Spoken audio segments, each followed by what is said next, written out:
It had been a while since Fex had last used Ham, and he was starting to miss his little companion. Finally I get to spread my wings about, Ham cheered. Can you sense what's around us? Fex asked. I think some beasts are surrounding us, Ham replied. This place is disturbing the flow of my powers. Ham then started to look around where they were. Wait, are we back home? The two boys were surrounded by what looked like strange, dog-like creatures.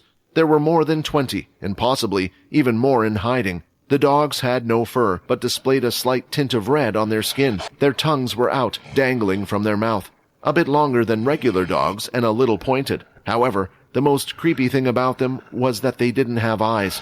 Inspect, basic tier beast, furry hound. A beast who is blind but has sensitive hearing.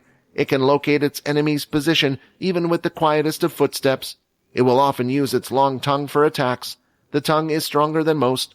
Now unafraid of the beasts, Quinn wanted to get a kill before Fex, just in case. No one had killed the beast before. The distance between him and the beast wasn't great, but Quinn chose to use the blood kick to try to finish the beast in one strike. 10 EXP gained. First time killing beast, furry hound. 100 bonus EXP gained. 2640 of 3200 XP. Ham above! Fex shouted, and immediately Ham flew up in the sky. Fex then leapt in the air and attached one of his strings to the ring around Ham's nose. From above, Fex was easily able to see his targets. As he detached himself and started swirling down, he precisely knew where to throw out his pieces of string. Hard-earn. As the strings fell, power surging through him left his body and was inserted into the strings, now making them just as hard and sharp as a sword. 5 of the hounds were killed in an instant. Finally, all the hounds in the area were defeated. Fex had defeated 15 of them, while Quinn had 8. 2720 of 3200 EXP. After defeating the dogs, Quinn decided to collect the crystals. Boss, you're not planning to head to that tower, are you? Ham said as it flew up in the air. Why, what's wrong? Fex said. I think there might be danger there, Ham replied. While Ham and Fex were busy talking, a notification screen appeared directly in front of Quinn. 5 EXP shared. It was a message that he had never received before, and he found it strange that it came up while he had done nothing. Quinn would gain EXP as long as Peter had killed something and was nearby. Without thinking about it, Peter and Sia followed Logan around. While they were inside the cavern, Logan continued to walk confidently, leading the way. He knew exactly where he wanted to go, as he picked one of the tunnels without checking the others. While traveling, their group also discovered the same type of blue crystals embedded into the wall. Naturally, Logan decided to take one for research, but he already had an idea of what it was just by looking at it. After exiting the tunnel, they too could see the magnificent sight of the strange town, and although it came as a surprise to the other two, Logan had already expected this. It was exactly what had come up on the scanner. The one visible place was the tower that stood in the center, like a beaming torch in the middle. It had the most amount of crystal on the very top, illuminating it in the dark. However, while using his scanner from above, he could see all the building structures and things around it, but he was unable to see what was inside the tower. As they got closer to the tower, Logan transformed his robotic arms into 2 round blasters. While scanning this area earlier, I found that the beasts seem to be concentrated around the tower. Strange, right? Low-level beasts don't usually have a form of high intelligence. They hunt, sleep, and eat. Sometimes they do this in packs and might have a type of territory, but this seems oddly specific.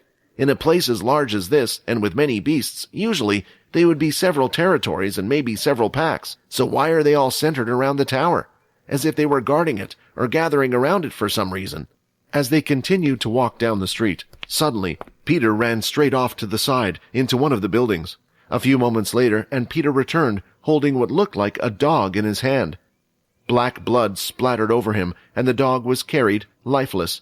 "They've been following us," Peter said, "and more are coming." It didn't take long after Peter's warning, because Logan and even Sia could now see several dogs in view. Without hesitation, both Logan and Sia started to attack the dogs. She threw out spears, slowing the ones jumping towards her and leaping out of the way. Both Peter and Logan could see there were still plenty around them. Still, they didn't run away but stood there at the edge of the street next to the buildings, growling. On closer inspection, it seemed like the dogs were no longer looking at them. Instead, they were facing the street, looking out towards the tower in front of them. From the street, the sounds of footsteps could be heard. Whatever was coming towards them was frightening the beasts even more, because with each footstep, it looked like the beasts were pulling back slightly. After collecting the beast crystals from the defeated hounds, Quinn suddenly received the message about obtaining EXP. He had figured out that the EXP he just gained must have been from Peter. This meant one thing: Peter was close. Quinn was still unable to sense Peter's presence like he could when he was above ground. Quinn wanted to go searching for Peter. 5 EXP shared. The message just confirmed that Peter was still in combat.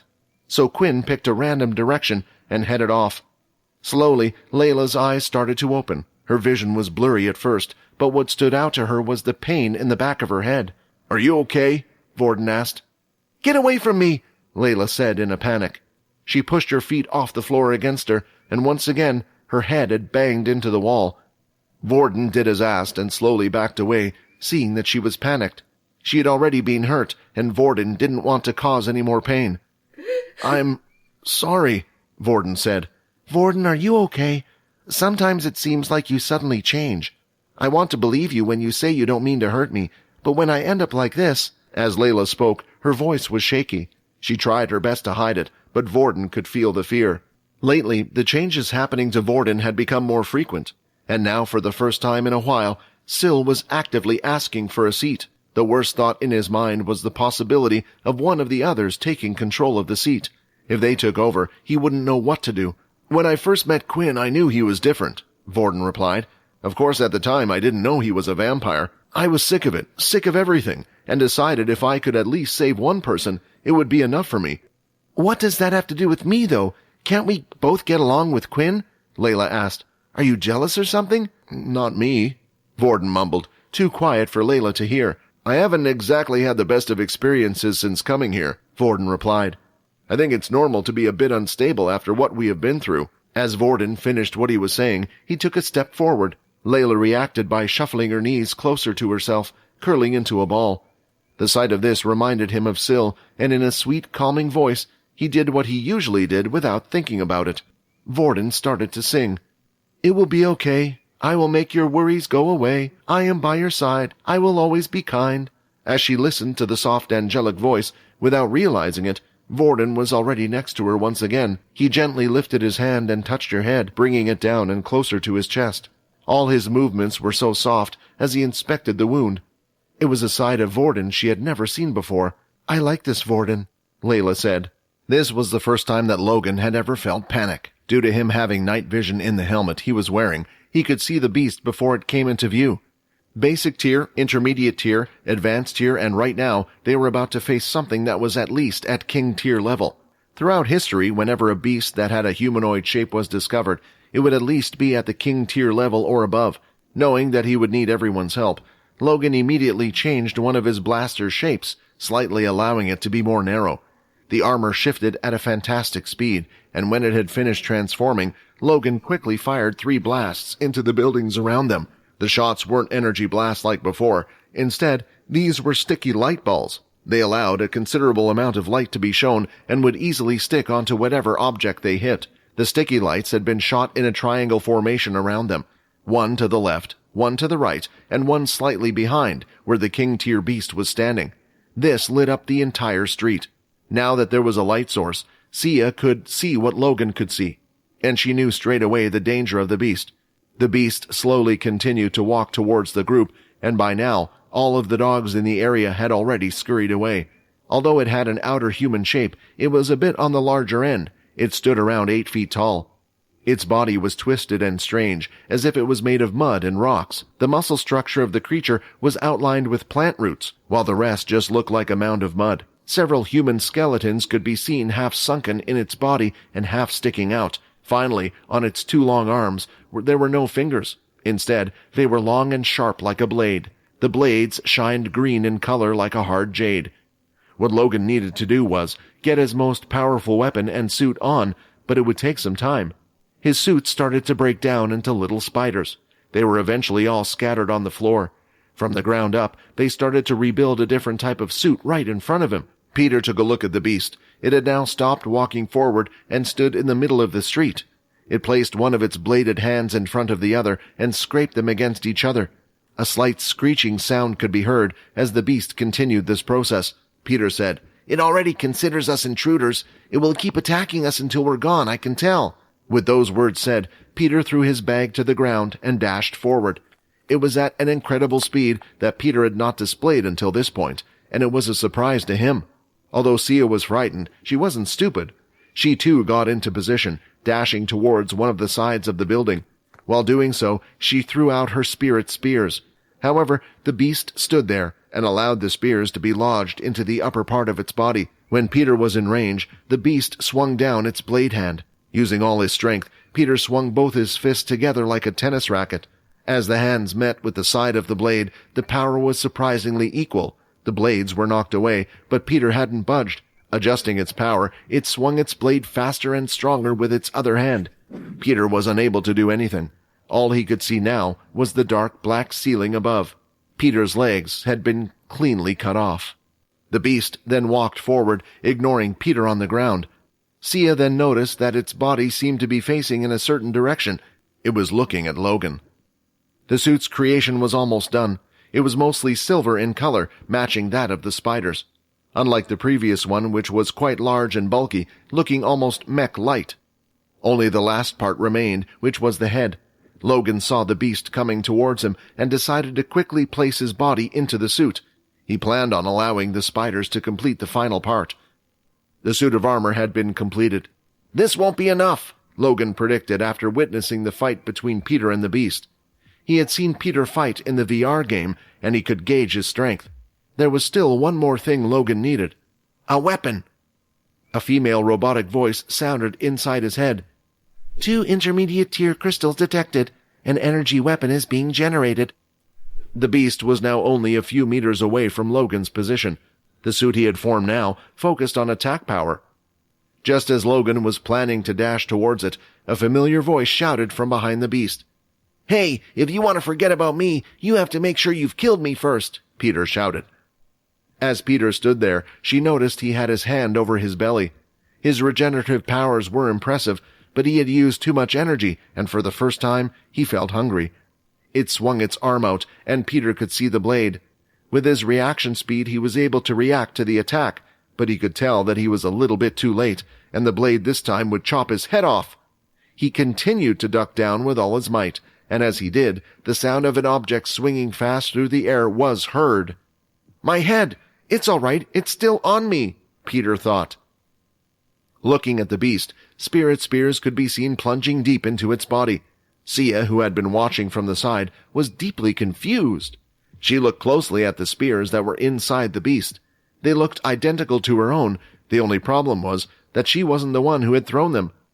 "They say heroes always arrive at the last second," Varden said with a smile as he appeared out from one of the buildings with Layla standing by his side. "Your family member, Peter Race White, is getting hungry." Seeing this message brought back bad memories for Quinn, but he was worried about what was happening, so he started to pick up the pace. Coming from the side of one of the buildings, both of them had quickly assessed the situation. Seeing a humanoid creature, they knew the others were in danger, and when they saw Peter trying to confront the thing, they didn't have much time to think and needed to act straight away.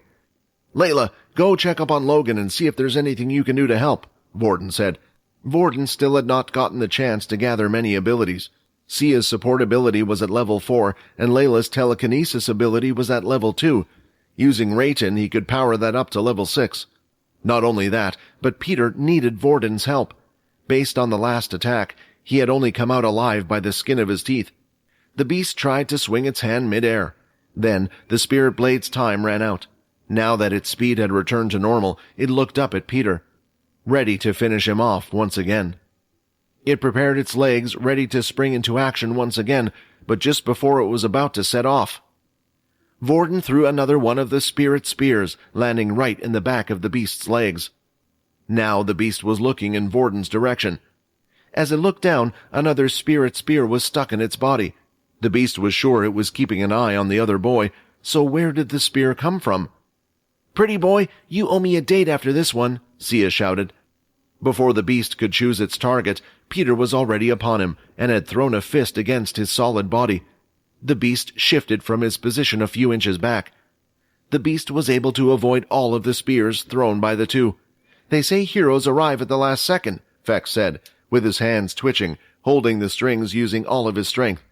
At first, she thought that Fex had saved her, but on closer inspection, a strange purple shadow substance could be seen around it.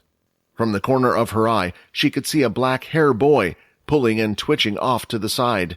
Sia thought, wasn't he a level 1? As the beast saw its bladed arm being wrapped around by a strange shadow substance, while also being pulled by the strings, it wondered which one was affecting it more. A whisper was suddenly heard in Peter's ear. "Go join the others," Quinn said. "You've fought enough, and if you get hurt again, who knows if you will survive." Peter looked to his side and saw Quinn standing there. He had already equipped all of his beast gear equipment before coming over ready for a battle. "If you are in trouble, I won't hesitate to sacrifice myself," Peter said as he walked off to where the others were. "New quest received. Defeat the king of the underground city, King Tyr Beast Lickmorn. The town has been left behind, and in its empty place the beasts began to take over. Amongst the many, eventually a single creature took over, calming the seat and the title of the king. The others do his bidding as he protects the treasure located in the tower. Quest reward question." What interested Quinn about this strange quest was, for the first time, it seemed to inform a little bit about how the creature came to be. The beast was no longer curious about the strange shadow in strings and pulled its arm back out of the shadow. Seeing this, Quinn quickly returned it to himself. There was one great advantage to them being underground. Quinn's shadow powers were stronger. "I need to help them," Varden said. 70% of energy weapon has been created." Whatever Logan was doing, it looked like it still wasn't ready yet, and he couldn't join the fight. "Logan, do you mind if I touch you?" Varden asked.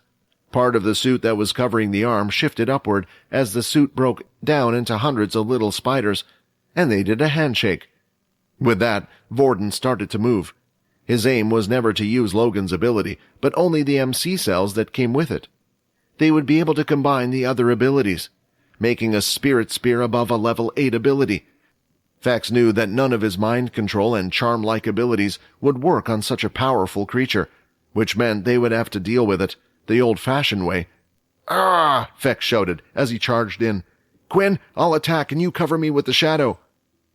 Although Quinn didn't agree with the plan, it was already too late as Fex charged in. While charging forward, Fex threw out blood swipes. Seeing this beast, they swung its hand blades. At such an incredible speed, it looked like it had managed to create its wind strike pressure that clashed with the blood swipes. Using the shadow, Quinn blocked some of the attacks, while also using the blood swipe of his own. The two of them continued to attack while pushing forward.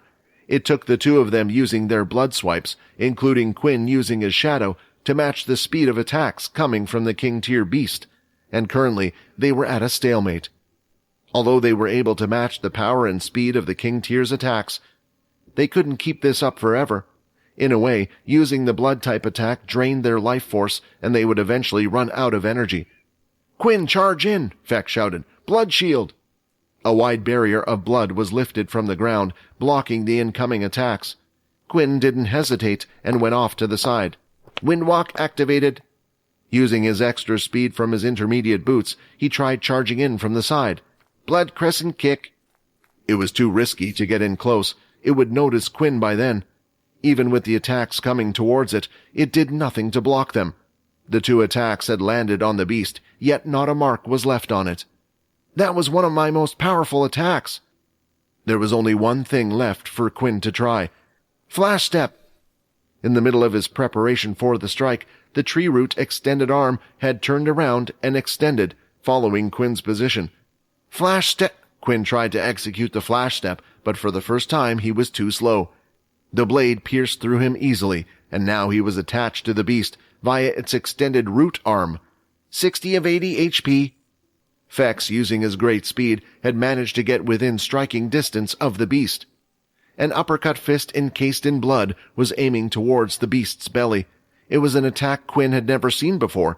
It was also the strongest attack that Fex had, combining his martial arts with his vampire skills.